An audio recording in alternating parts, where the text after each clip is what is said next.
దేవుని పరిశుద్ధ నామానికి మహిమ కలుగునుగాక. యేసయ్య పరిశుద్ధుడు, పరిశుద్ధుడు, పరిశుద్ధుడు. మనల్ని కూడా పరిశుద్ధులుగా ఉండమన్నాడు. సామర్థ్యం ఇచ్చాడు, కృపనిచ్చాడు. తన అనాది సంకల్పంలోనే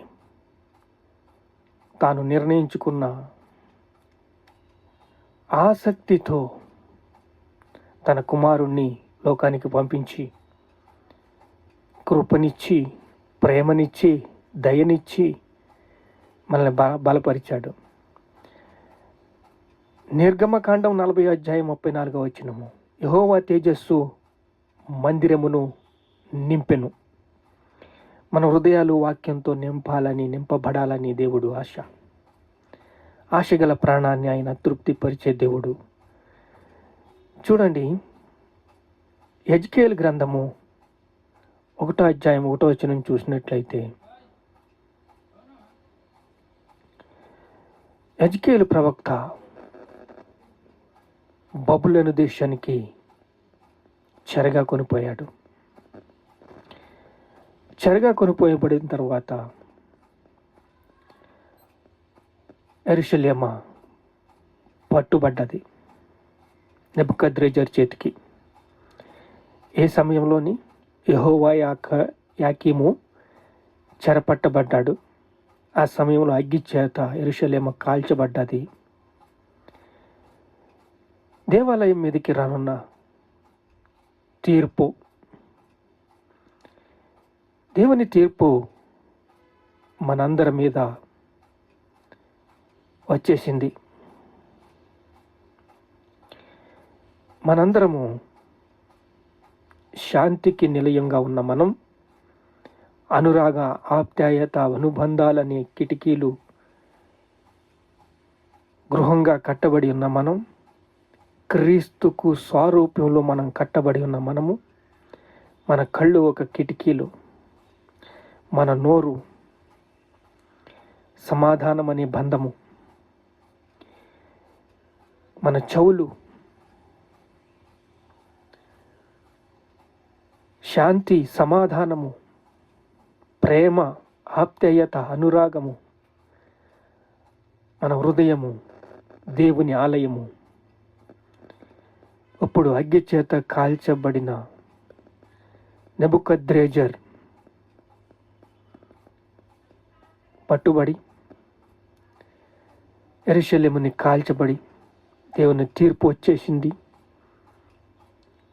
తూరు పట్టణమా, నీకు నేను విరోధినైతిని, సముద్ర తరంగంలో లాగా జనాంగము నీ మీదకి కురిపిస్తాను. యెజ్కేలు గ్రంథం 27 చూస్తే, 26 చూస్తే, ఒక అమోను, మోయాబీయులు, ఎదోము, ఫిలిష్తీయులకి నాశనము.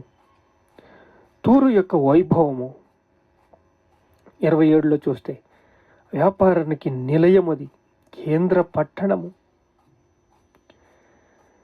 ఇప్పుడు యెజ్కేలు ఒక దర్శనం చూస్తున్నాడు. ఆ దర్శనములో చూడండి, ఆయన దర్శనము ఎలా చూస్తున్నాడంటే, యెజ్కేలు గ్రంథం 1:2 చూస్తే, యెహోవాక్యము చెరపట్టబడిన 5వ సంవత్సరముందు ఆ నెలలో 5వ దినమున కల్దీయుల దేశముందు కెరాబా నది ప్రదేశమున యెహోవాకు బూజీ కుమారుడైన యెజ్కేలుకు ప్రత్యక్షము కాగా, దేవుని వాక్యము యెజ్కేలుకి ప్రత్యక్షమయ్యింది. సువార్త అందరికీ అందింది. ఇంకా అందాలి. దాని యొక్క రుచి మనము చూడాలి. ఎందుకంటే క్రీస్తే మనకి సర్వస్వము. సమస్తమును క్రీస్తు పాదాల కిందకి వచ్చింది. సమస్తమును ఆయనకే అప్పగించాడు దేవుడు. ఇప్పుడు కెరూబా నది దగ్గర చెరపట్టబడిన ప్రజలు ఇప్పుడు దర్శనం చూస్తున్నాడు ఎవరు? హెజ్కేలు చూడండి, మరి గొప్ప మేఘము తుఫాను వచ్చుచుండెను. ఉత్తర దిక్కు నుంచి తుఫాను వస్తుంది. యెహోవా హస్తము అతని మీదకి వచ్చెను. ఉత్తర దిక్కు నుండి తుఫాను వస్తుంది. మరి గొప్ప మేఘము గోళముల గుండ్రంగా, మేఘము ప్రత్యక్ష గుడారమును కమ్మగా యెహోవా తేజస్సు మందిరమును నింపెను. నిర్గమకాండం 40:34 చూసాం. ఇక్కడ మేఘము గోళము వలె గుండ్రముగా, హెజ్కేలు గ్రంథం 1:4 కన్ఫ్యూజ్ అవ్వకండి, చదవండి. మేఘమును గోళము వలె గుండ్రముగా ఉన్న అగ్నియు కనబడెను. గోళంగా ఉన్న ఒక గోళాకారం కదండి, గుండ్రముగా ఉన్న అగ్ని కనపడెను. కాంతి దాని చుట్టూ ఆవరించి ఉండెను. దాని చుట్టూ కాంతి ఆవరించి ఉండెను. అగ్ని నుండి కరగబడిదైన ప్రజ్వలించి ఒక అపరంజిది ఒకటి కనపడింది. దానిలో 4 జీవులు ఉండెను. ఆ 4 జీవులు సింహముఖము ఒకటి, దూడ ముఖము ఒకటి,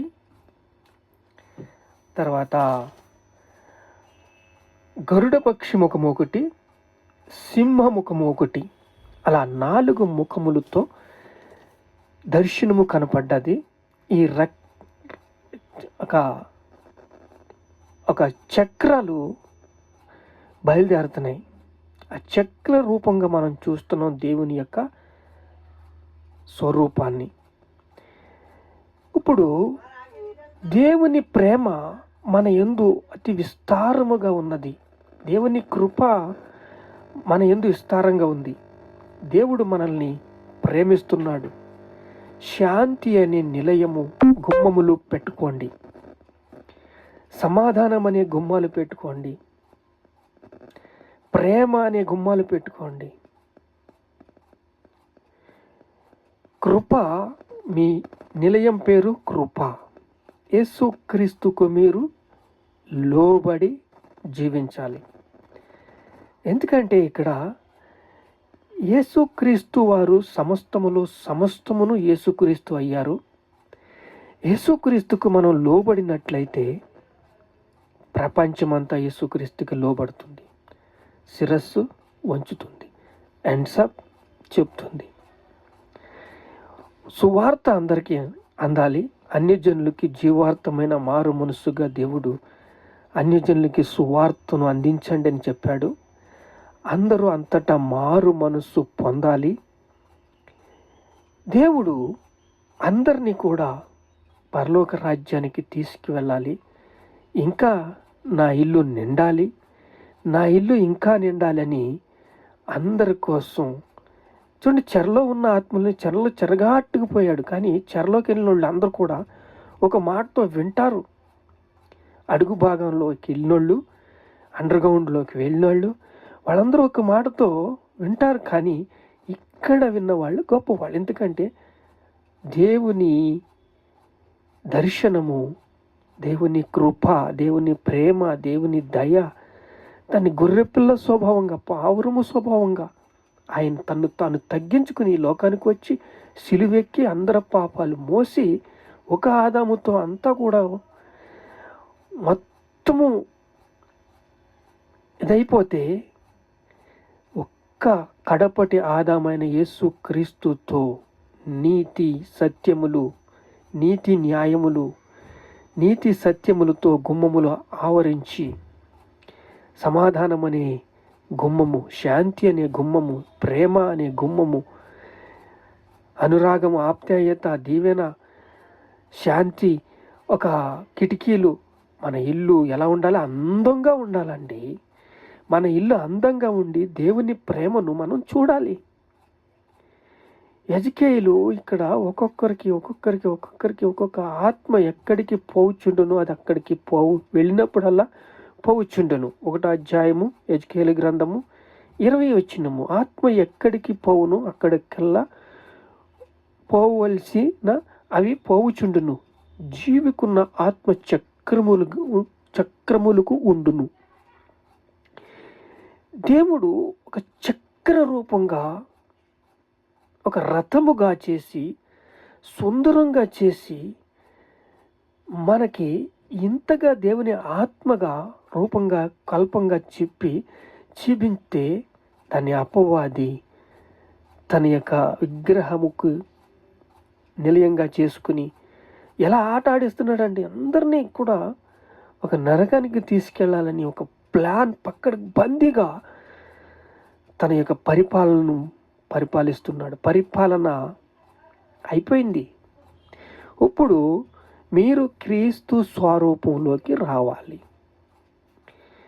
మీరే దేవుని కిటికీలుగా, గుమ్మముగా, కళ్ళుగా, పరిశుద్ధంగా, పవిత్రంగా, శాంతిగా, సమాధానముగా మీరు యొక్క రూపకల్పన ఎలా రావాలంటే యేసు క్రీస్తులోకి మీరు మార్చబడాలి. ఒక్క